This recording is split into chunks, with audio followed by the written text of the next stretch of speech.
Her name was Dorothy Dottie Horner, and for a generation of teenagers in 1957, she was the girl whose smile seemed to dance as brightly as her feet.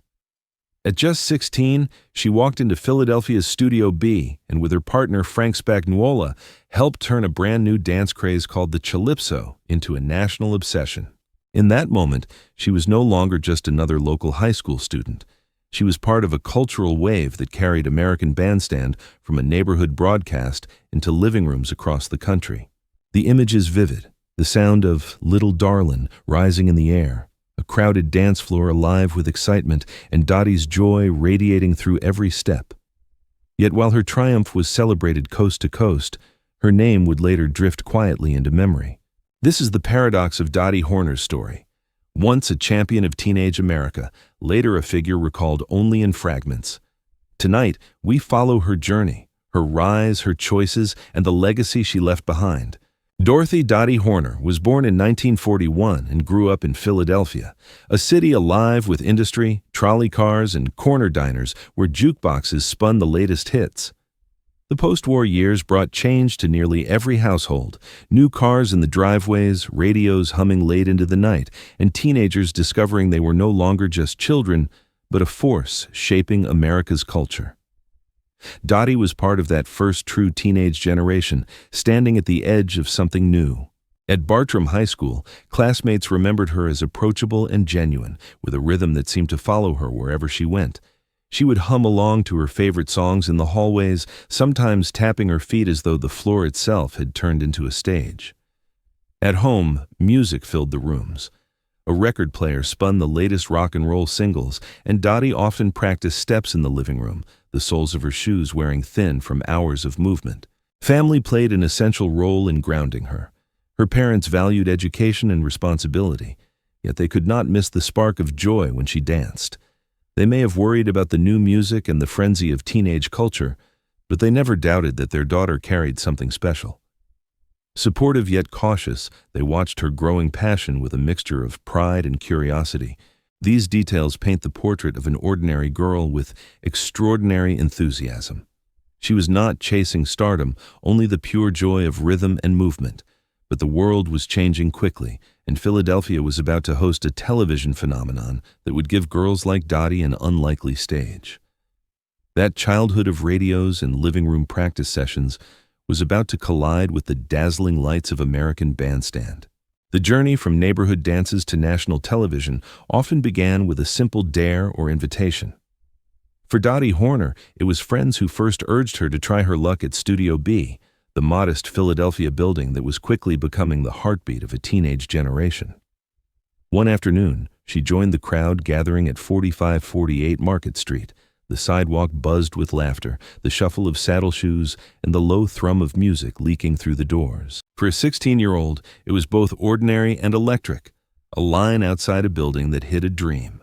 Crossing the threshold felt like stepping into another world. The air was heavy with anticipation, lights gleamed overhead, and cameras swung into place as producers called instructions. For Dottie, it was overwhelming, yet also strangely familiar. She had practiced these steps countless times at home, and now the floor was hers. When the first record played, she let instinct take over. The rhythm guided her, and soon her movements were no longer just practice, they were performance. Then came the moment every teenager dreamed of. The cameras found her. A smile flickered across her face as she turned in time with the beat, and millions of viewers across the country caught their first glimpse of her. For families tuning in after school, she looked like someone they might know, the girl next door who simply happened to be dancing on television. That first afternoon would change the trajectory of her life. What began as curiosity became routine, and what began as a single dance became a pathway to recognition. Soon, Dottie Horner would not only appear on America's screens, but capture its attention as one of the defining faces of Bandstand's golden years. Dottie Horner's rise reached its pinnacle in the summer of 1957 when she and Frank Spagnuola entered the Chalypso Contest. Dick Clark had just christened this lively variation on the cha-cha with a new name, designed to capture the flavor of youth culture, and the dance was quickly sweeping across teenage America. On the night of the contest, Studio B pulsed with excitement as the Diamonds' Little Darlin blared from the speakers. The spotlight found Dottie and Frank, and suddenly their steps weren't just movements, they were the embodiment of a cultural moment. They danced with an ease that felt both rehearsed and spontaneous, their turns smooth, their smiles genuine. When the final note rang out and the audience erupted, the judges had no doubt. Dottie and Frank were the champions of the Chalypso. Overnight, her face appeared in magazines, her name echoed in fan letters, and teenagers across the country clipped her photo into scrapbooks. In living rooms from New Jersey to California, girls practiced her steps, hoping to mirror the natural poise that had carried her to victory. What made Dottie different from many of her peers was the authenticity she brought to the screen. She was not a trained dancer chasing perfection, but a teenager letting the music move her. The camera loved that sincerity. Every tilt of her head, every turn of her skirt felt unpolished in the best way, reminding viewers that Bandstand was about real kids, not manufactured idols. For a generation still finding its own voice, she was the proof that someone ordinary could become extraordinary simply by stepping into the rhythm. As weeks turned into months, Dottie became one of the recognizable figures audiences looked for each afternoon. Her style was copied, her presence admired, and her name became shorthand for the show's charm. Yet with fame came new pressures, unseen expectations that would slowly weigh on her shoulders.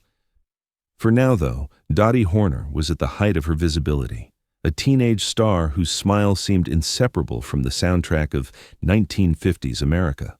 For many fans, Dottie Horner's story will always be tied to her championship with Frank Spagnuola. Together, they seemed to capture the essence of teenage America, two kids from Philadelphia whose steps made them look like they had been born to dance together. Viewers wrote letters gushing about their chemistry, and magazines highlighted them as if they were the sweethearts of the Chalypso era. The reality was simpler. They were teenagers doing what came naturally, yet the cameras elevated their movements into something iconic. But Frank was not Dottie's only partner. At different times, she paired with Jack Fisher, another familiar face on the floor. Their partnership brought them into the heart of postcard-driven contests where fans determined winners by sheer numbers. In one round, they finished fourth, supported by an astonishing 700,000 votes sent in by teenagers across the country. The volume of mail was staggering, a vivid reminder of how American Bandstand blurred the line between television and its audience. Dottie's fate was no longer just her own, it belonged to the millions who watched and voted from afar.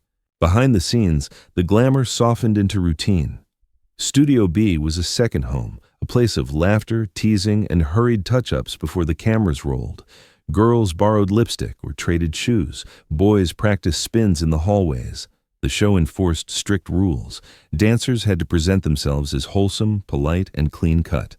For spirited teenagers, those expectations sometimes felt stifling.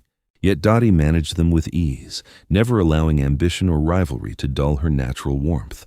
Her grounded nature made her beloved not only by viewers but also by her peers. She was competitive enough to shine, but she never lost sight of the joy that had brought her to the dance floor in the first place. That balance gave her a unique authenticity, keeping her presence fresh even as the environment grew more demanding.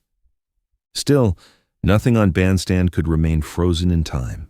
As the show moved forward and new faces filled the screen, Dottie began to sense the weight of visibility and the quiet pull of a different life waiting just beyond the cameras. As the excitement of her peak years faded into routine, Dottie Horner began to feel the strains of life lived under constant attention. What had once been thrilling now carried the weight of expectation. The contests, the rehearsals, and the need to always appear polished for the cameras started to conflict with the quieter rhythms of school and family. For a girl who had never sought fame, the balance grew increasingly hard to manage. Behind the scenes, the atmosphere was changing too. Friendships carried the pressure of competition, and teenage emotions often clashed with the spotlight. Some partnerships, like her time dancing with Jack Fisher, brought moments of triumph but also the stress of rivalry. Rumors and comparisons swirled, reminding the dancers that even innocent fun could be scrutinized when millions of eyes were watching.